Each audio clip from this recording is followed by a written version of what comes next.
नोडे जोर काते कोयला खनि रिया जहां बोरिंग पहलो जखन को एहब केदा उन दो दाग nyutum te नोडे जेहेतु दाग रिया मेटा प्रॉब्लम मेना ओना दाग को nyutum te कोयला बोरिंग कोराव के नोडे रन हर को एरे काते पुइलु रे सनाम को सागुन जोहार आसो सनाम को नापाय मेना बोना नित जहां लका बोन आजम आकदा से बोन बाड़ाय गया जे देवचा पाचामी रे कोयला खनि नितुम ते सांताल को लागायत कोआ एनखान नोआ को इदियाते गे ओडेनि जहां नेतृत्व से नोआ को इदियाते आयमा गान आंदोलन चला कना से आयमा गान को विरोधिया एनखान जहां गोंके को ओडे आंदोलन को इदीदा उनको गोंके तुलुय गे मित गोंके आबो सावते मेना किना तो उनकी सलाह बोन गालमारावा और ओना सानामा किछु बोन बाड़ाया बोन गोंके एनखान हुडिन साइ जिबा बिना उपरुम बिन मेन के आदिगे नापाय को जोहार गे अलिंग दो लक्ष्मीकांत हांसदा अलिंगा ओरा दो हुगली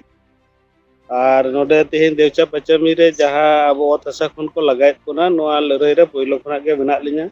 और अलिंगा पास रे मेनाय नोडे जहां दो ग्राम सभा बना होई कना नोआ ग्राम सभा रेन जहां प्रत्येकटी टोला रेन से प्रत्येकटा ग्राम सभा मिलाव काते मिटांग समन्वयन हुल कमिटी गठन होई कना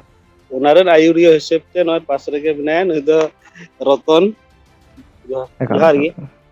जोहार जोहार जोहार गोंके नोआ जहां देवचा पाचामी रे नोआ जहां कोयला खनि एथोबेना नोआ रे इतिहास से चिके लेकाते एथोबेना ओना जदि पुइलु बिन मेन के आडिगे नापाय को ओना तायम आनाट को बोन बाड़ायाबोन तेहेन नोआ देवचा पचामी रे जहां कोल ब्लॉक नोआ दो तेहेना दो बान गन तेहे नोआ दो 1996 साल रे जखन बामफोन सरकार ताहेनाय तखन खुना के नोडे कोयला खनि होयोआ नोआ मेटा परिकल्पना सरकार ताहे कना उन सरकार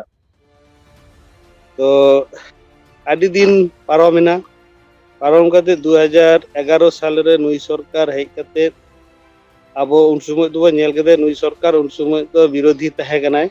तत्कालीन समय बामफोन रे तो उन समय नगान सिंगुर नंदीग्राम तारपरे लालगढ़ नोआ आंदोलन को ताहे कान तेगे नुई सरकार तेहेने हेज लेना नोआ पश्चिम बांगला रे राजपाट रे तो ओना परे अबो आदिगान आदिवासी हर अबो बो मने लेदा नुई सरकार अबो आदिवासी लगी आदिगाने कामियाय तो ओना हिसाब गोंके ते नुई ओकोय सरकार सरकार नितुम बिन मेन लेता खान गोंके ओकोय सरकार नितुम बिन मेन लखान नापाय को नुई सरकार दो कना तृणमूल सरकार जहां दो मामाटी मानुषे सरकार बो ताहे कना एकाल एकाल एकाल नुई सरकार जखन क्षमता रे हे ना क्षमता रे मिटा आश्वास ताहे कन तको अब आदिवासी और को जे नुई सरकार तो अब जेहेतु अत हसा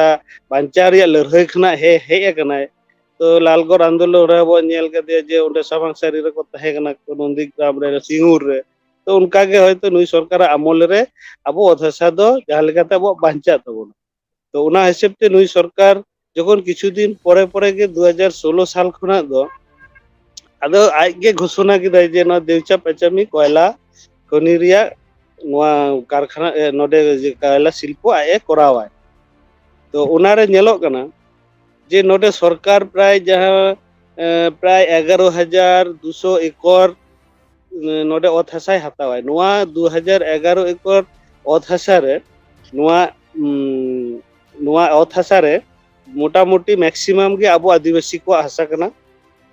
और नोडे जहां नेलो कना सरकार जहां डिमांड आय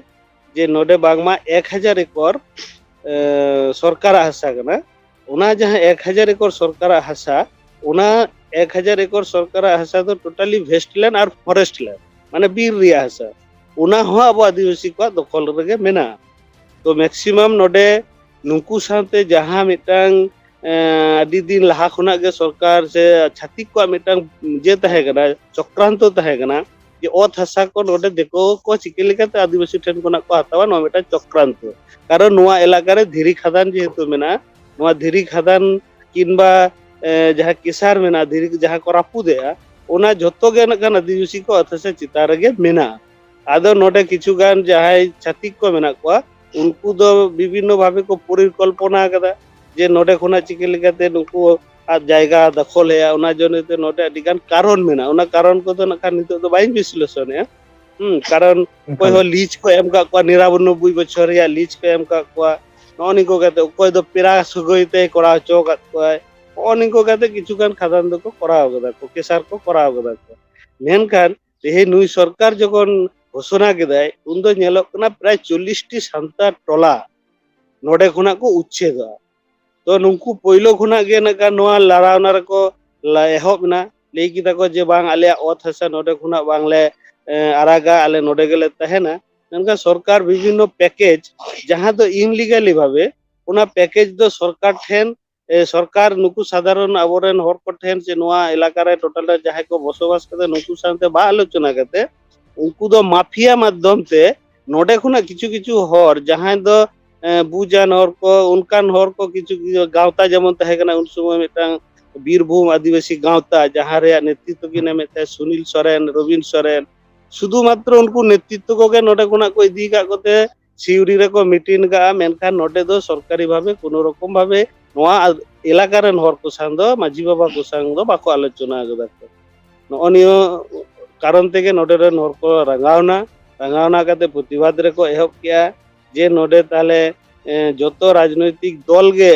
नोडे दो कोय हो बाबो बोलो हचवा को जेहेतु आबुआ ओथ हसा आबो के बांचा होय तबना ताले भारत दिसम रे आबो आईन मेना तबना जहां दो नुकुआ स्लोगान तहे कान तको पहिलो कोना जे लोकसभा ना विधानसभा सबसे बड़ो ग्राम सभा नुआ आवाज को रखाब क्या को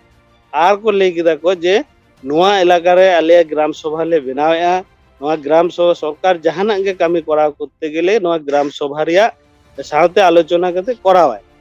किंतु नोडे नेलो कना सरकार नुआ ग्राम सभा रे कोनो मान्यता बाय एमो कना नुकु हर सानते कोनो आलोचना बाय खोजो कना नोडे जोर काते कोयला खनि रिया जहां बोरिंग पहिलो जखन को एहब केदा उन दो दा नितुम ते नोडे जेहेतु दा रिया मेटा प्रॉब्लम मेना ओना दा को नितुम ते कोयला बोरिंग कराव के नोडे रन हर को एरे काते जको नोडे रन हर को बुझो के जे बा नो तो दा रिया बोरिंग बांग कना कोयला रिया बोरिंग कना ताले नो को बोरिंग हो जखन अटकाव को सेना तो नुकुआ नितुम तेगे माने मिथ्या मामला एमे एहब केदा पुलिस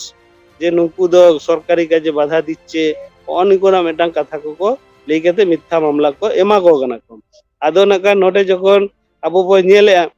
जे नोआ इशू इदी कते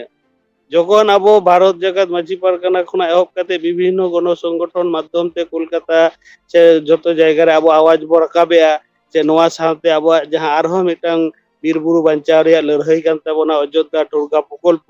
ताले ओना साथे नोआ हो जदि बन जपड़ा दारे मा नुकाना मेटा परिकल्पना जखन बन चलावेआ सरकार किंतु आलादा मेटा परिकल्पना करावेआ जे बांग नोडे दो बायरे रेन हर दो नोडे हेचो बांग गानोआ नोडे दो शुधु मात्र नोडे रेन हर चिके लेकाते नोडे भूल बुझाव काते मीडिया को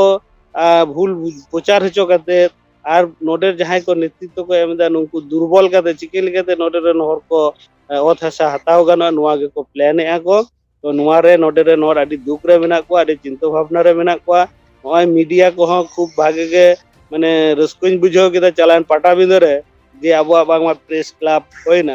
एबार देखो को जहां मेना छतिक को जहां आबो मीडिया को मेना नुकु मा नोडेना कथा बाको रकाबेआ नोडेना जहां को खोजो कना जे आबो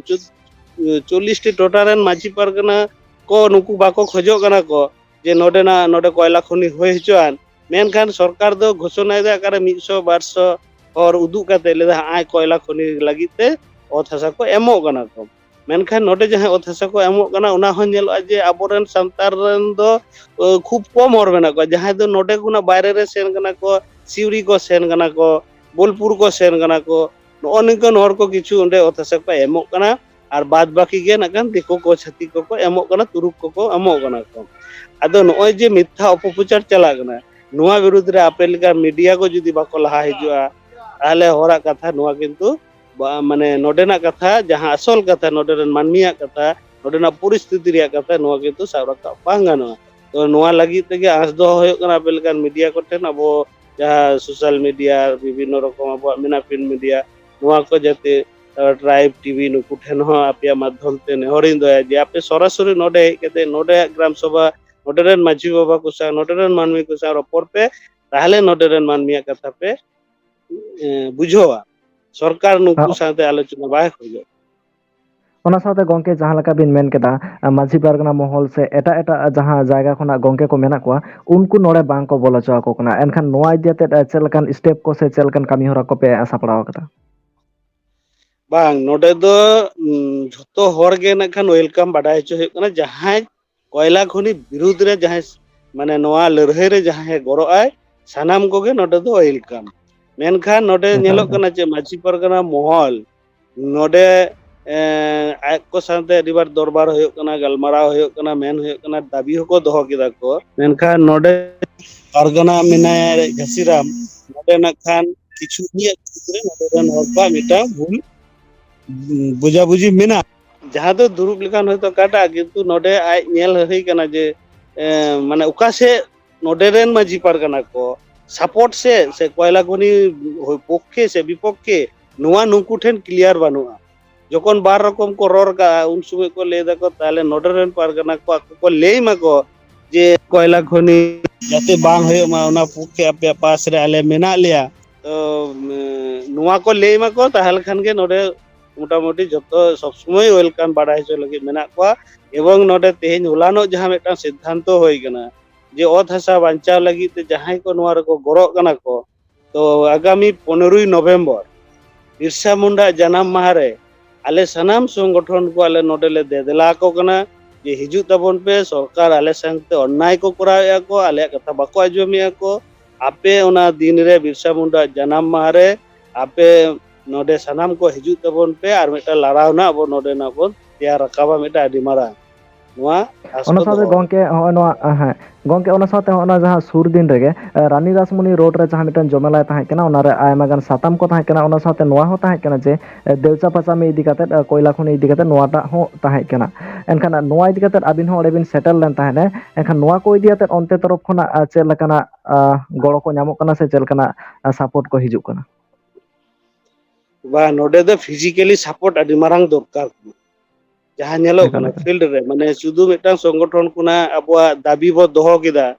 और फिजिकली अब नुकुआ पास रे बाबो तहलेना नुकु मिथ्या केस को जमया नुकु बार बार नवा जमीन हच्चो तेके नवा नोडे ना पास रे नुकु होरा पास रे साहस जोगा नुकु जे बार बार धमकी को एमा को कना पुलिस हैं आदो नोने फिजिकली मिदटांग गड़ो दरकार कना नोडे रेन हर को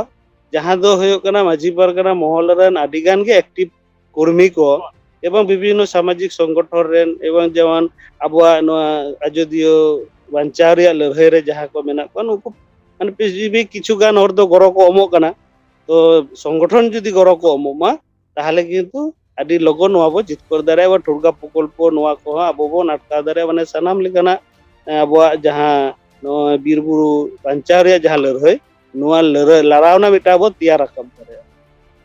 ᱮᱠᱟᱞ ᱮᱠᱟᱞ ᱚᱱᱟ ᱥᱟᱶᱛᱮ ᱜᱚᱝᱠᱮ ᱱᱤᱛ ᱚᱸᱰᱮᱱᱟᱜ ᱥᱤᱪᱩᱭᱮᱥᱚᱱ ᱪᱮᱫ ᱞᱮᱠᱟ ᱢᱮᱱᱟᱜᱼᱟ ᱱᱟᱥᱮ ᱫᱷᱟᱨᱟ ᱵᱤᱱ ᱢᱮᱱ ᱞᱮᱠᱷᱟᱱ ᱟᱨ ᱱᱟᱥᱮ ᱫᱷᱟᱨᱟ ᱵᱤᱱ ᱫᱮᱠᱷᱟᱣ ᱞᱮᱠᱷᱟᱱ ᱟᱹᱰᱤ ᱱᱟᱯᱟᱭᱚᱜᱼᱟ, ᱡᱮᱦᱮᱛु ᱱᱤᱛ ᱚᱸᱰᱮ ᱜᱮ ᱢᱮᱱᱟᱜ ᱵᱤᱱᱟ ᱟᱹᱵᱤᱱ अच्छा नोडे दो नगान भी नेले नो आलिया पास रे मेनाया नुई दो नेतृत्व एमए और ओंडे दो नुकु सनाम को नोडे निता नितो को गालमाराया को जहां दो मिटांग सिचुएशन बिनाव कना नोडे किछु दिन मारांग रेगे नोडे सरकार जोर काते बोरिंग ए थे माने जहां इलाका करे ग्राम सभा बिनाव कना माने भारकाटा जीपी रे मैक्सिमम 10-12 टी गान ग्राम सभा होई कना, उना ग्राम सभा इलाका रे सरकार जगह नुकु साथे